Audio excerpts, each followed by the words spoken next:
even during this conversation and preparing for this call, I've been thinking of all the people I know that are in marriages and the Mm-hmm. ones that are relationally better and the ones that are relationship Mm-hmm. poor. And I've seen even the ones that are in good relationships. I notice there's always this push and pull for what everyone wants because it Mm-hmm. is a life of compromise for better or for worse. And I know Mm-hmm. people that have had a couple more kids than they would want to have because Mm-hmm. one person wants to have it and one doesn't, and that It's a changes the huge relationship. thing. We probably do a whole nother hour Right. on that topic, but Mm-hmm. there's all of these things that we don't have built in, and you if you have Mm-hmm. this love for this person and you Yeah. don't want to keep to authentically what you believe in, you end Mm-hmm. up giving in, and then you end up living a fundamentally different life, and sometimes that doesn't Mm-hmm. turn out the way you want because you didn't want Mm-hmm. it in the first place. Right. And so Yeah.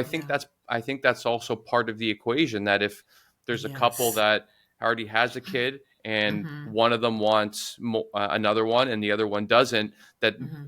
if we accept the situation in both people's autonomy, then it would be nice if there was a way that someone could go have another child. Mm-hmm. But then Mm-hmm. that's why these relationships are so complicated Yeah. in negotiating, because we Right. have so much love baked into them, and Mm-hmm. so as the fear of losing that Yes. love. Does that make sense? Yes, definitely. Yeah. So I guess, are you speaking, like, in your book? Have you spoken to some of the younger generations as well, and how they're Oh, yeah. thinking and how they're thinking about this?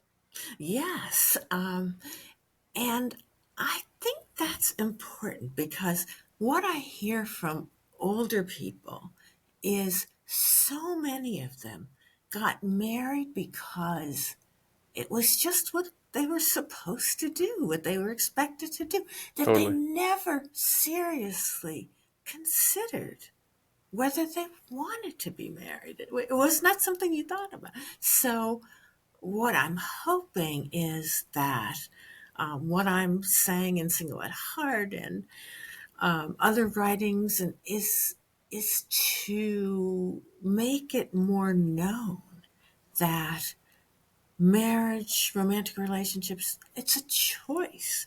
It's not an obligation. And I think that if that idea becomes more widely known and accepted, of course it will be good for single people because we'll be less stigmatized, but it will also be good for people who want to be romantically coupled and want to be married because they will be approaching it from a position of strength as something they want. It's what Right. it's something they really want rather than running away from a stigmatized single life.